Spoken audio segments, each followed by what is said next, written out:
इस वक्त हम सबसे पहले आपको तस्वीरें दिखाते हैं। बैठक के अंदर की तस्वीरें आ चुकी हैं क्योंकि 1 घंटे के करीब का ये वक्त हुआ है कि जब बैठक शुरू हो गई। देखिए, गुलाम नबी आजाद कुछ बोलते हुए नजर आ रहे थे, फारूक अब्दुल्ला, उमर अब्दुल्ला, जम्मू कश्मीर के और लीडर्स, रविंद्र रैना नजर आ रहे हैं। ये बैठक के अंदर की पहली तस्वीरें हैं। ये देखिए, पहले एक फोटो आप जिसे हम ये कहते हैं कि ग्रुप फोटो भी नजर आई, जिसमें खुद अमित शाह खड़े हैं, प्रधानमंत्री खड़े हैं और फारूक अब्दुल्ला खड़े हैं। यानी कि जाहिर सी बात है, कद के हिसाब से और सीनियरिटी के हिसाब से, क्योंकि प्रधानमंत्री की कहीं ना कहीं अब तक अगर हम ये कहें इस चैप्टर की सबसे बड़ी बात, या यूं कहें कि इस तस्वीर की सबसे बड़ी बात यह है कि कन्फ्रंट्रेशन नहीं रखना चाहते प्रधानमंत्री। कहीं ना कहीं सरकार यह दिखाना चाहती है, न केवल पूरी दुनिया को, पूरे भारतवर्ष को, तमाम कश्मीरियों को, कि आउटरीच दिल्ली का कितना बड़ा है, कि भले वहां के कुछ लीडर न केवल अपनी राजनीतिक आइडियोलॉजी के कारण सिर्फ और सिर्फ पार्टी से ही भिन्न नहीं रहे, बल्कि कहीं ना कहीं देश विरोधी बयान भी देते रहे हैं। लेकिन उसके बावजूद भी जब कश्मीर की बात आती है, कोई ऐसा नहीं कि इसको रिप्रेजेंट नहीं किया गया, हर एक को रिप्रेजेंटेशन मिले, हर एक को बुलाया गया है।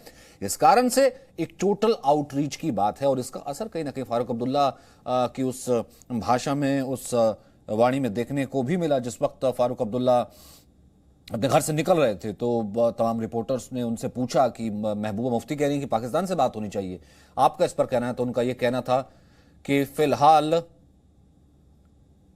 ये उनका निजी बयान है। ये पहली तस्वीर इस वक्त आई है। रविंद्र हमारे साथ मौजूद हैं।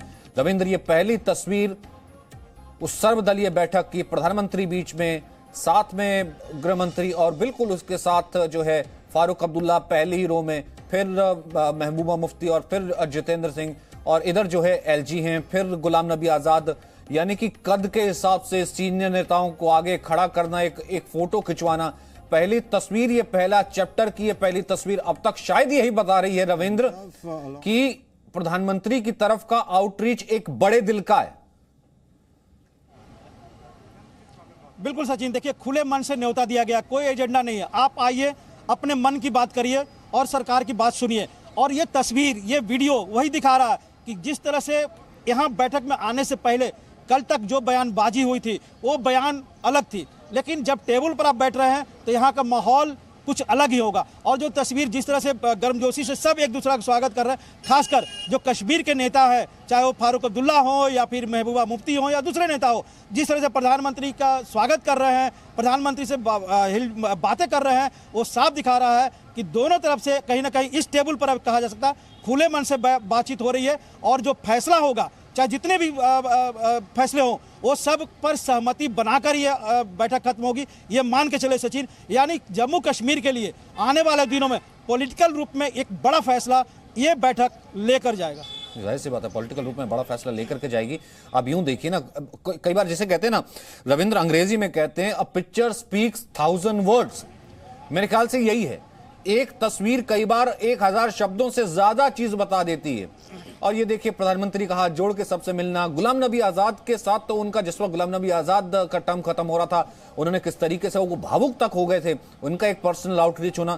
फारूक अब्दुल्ला के साथ भी ठीक है, फारूक अब्दुल्ला के बीच में हमने बयान देखे, लेकिन फारूक अब्दुल्ला को शायद ये रियलाइज कहीं ना कहीं हो रहा होगा कि वही प्रधानमंत्री हैं कि जिनके हम ये कहते थे कि हम तो चीन का साथ दे देंगे। अब ये प्रधानमंत्री आगे बढ़ करके हमें दोनों हाथ से बात कर रहा है कि आइए बात करते हैं, और जो कुछ होगा आपकी सहमति से ही होगा और विकास होगा।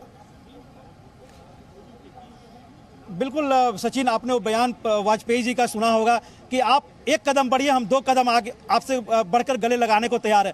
तो कहीं ना कहीं आज जो प्रधानमंत्री के साथ सभी नेताओं की जो तस्वीर और वीडियो जो दिखाई दे रहा है और जो गर्मजोशी दिखाई दे रहा है, वही बात है। प्रधानमंत्री ने उनको न्योता दिया है, वो सब यहाँ पर आए। जाहिर सी बात है, कश्मीर के नेताओं के बारे में ये भी कहा जाता है, अधिकतर नेताओं के बारे में, कि कश्मीर में उनकी भाषा कुछ और होती है, दिल्ली में कुछ और होती है। और जो दिल्ली में दिखाई दे रहा है गर्मजोशी, यही दिखा रहा है कि केंद्र की बात सुनने आए हैं, केंद्र से अपनी बात कहने आए हैं और केंद्र के साथ मिलकर एक ऐसा प्रपोजल लेकर जाएंगे, एक ऐसी सहमति लेकर जाएंगे जो जम्मू और कश्मीर के भविष्य के लिए बहुत ही सुनहरा होगा। और ये तस्वीर सब कुछ, जो आपने कहा तस्वीर सब कुछ बताती है, तो कहीं ना कहीं ये तस्वीर ही बता रहा है कि कश्मीर के खासकर घाट लोगों के लिए एक बड़ा फैसला होगा, जिससे उनको खुशी भी होगी और उनका भविष्य भी उज्जवल हो सकता है। जाहिर सी बात है, अब मैं इसको स्टेक होल्डर्स तो नहीं कहूँगा, लेकिन कहीं ना कहीं कोशिश ये है रविंद्र की, कश्मीर के कल को ये ना हो कि रविंद्र की प्रधानमंत्री ने या कोई सरकार ने, क्योंकि बात करने वाले अलग राजनीतिक आइडियोलॉजी की बात करते हैं कि इसका रिप्रेजेंटेशन नहीं हुआ, उसका रिप्रेजेंटेशन नहीं हुआ, हमारी बात को दबा दिया, ताकि कल को यह ना हो एक एक व्यक्ति भले जिसकी राजनीतिक हैसियत या राजनीतिक कुव्वत बहुत बड़ी भी ना हो, लेकिन वो यहां अंदर मौजूद है। सचिन, हमको 2004 का एक एनडीए का एजेंडा चालू हुआ था, चुनाव के लिए हुआ था। उसमें राम मंदिर को परे रखा गया था। बीजेपी ने कहा था कि यह नेशनल एजेंडा है जिस पर एनडीए घटक दलों की सहमति है। राम मंदिर का एजेंडा हमारी पार्टी का एजेंडा है। तो कहीं ना कहीं देखिए, हर पार्टी का एजेंडा यहाँ इस बैठक में अलग अलग है, चाहे महबूबा मुफ्ती का हो, चाहे फारूक अब्दुल्ला का हो, या फिर जम्मू कश्मीर के बीजेपी नेताओं का हो। लेकिन जाहिर सी बात है, जब नेशनल एजेंडे की बात हो रही है, राष्ट्रीय स्तर पर जब बातचीत हो रही है, प्रधानमंत्री स्तर पर बातचीत हो रही है, तो कहीं ना कहीं ये उनके अपने एजेंडे से अलग होगा। उनके अपने एजेंडे एक सीमित हो सकता है, लेकिन सरकार का जो काम होगा, सरकार के जो एजेंडा है, जिस पर सहमति बनाने के लिए ये बड़ी बैठक हो रही है, उस पर वो पूरे कश्मीर और जम्मू के पूरे रीजन के लिए और करोड़ों लोगों के भविष्य के लिए होगा। तो कहीं ना कहीं अब उन नेताओं को भी सोचना होगा, और शायद यहाँ से सोच कर ही जाए और सहमति देकर जाए, जो अभी तक अपने पार्टी के बारे में या अपने एजेंडा, पर्सनल एजेंडा या कुछ संकुचित एजेंडे को लेकर आगे बढ़ रहे थे। उनको ये समझ में तो आ गई है सचिन कि 370 और 35 से वापस नहीं होगा। अब हमारे पास जो बचा हुआ, कहा जाता है ना कि अगर सब कुछ डूब रहा हो तो कुछ बचा लो, यही तो उपदेश में कहा गया, बचपन से आप हम सब पढ़े रहे। तो कहीं ना कहीं सनातन परंपरा का यहाँ अनुकृति होगी कि सब कुछ डूबने से बढ़िया, डुबाने से बेहतर है कि कुछ लेकर जाएं, जिससे कि हम अपने लोगों के सामने ये कहें कि प्रधानमंत्री से जो हम बातचीत किए हैं उसमें हमने अपनी बात रखी और प्रधानमंत्री ने उस पर सहमति दी, चाहे वो स्टेट्यूट का हो या फिर चुनाव के बात हो, तो या फिर कुछ लोगों को जो अभी नज़रबंद है उनको छुड़ाने की बात हो, या फिर विकास के एजेंडा हो, सब पर सहमति बनेगी, इसमें कोई शक नहीं है।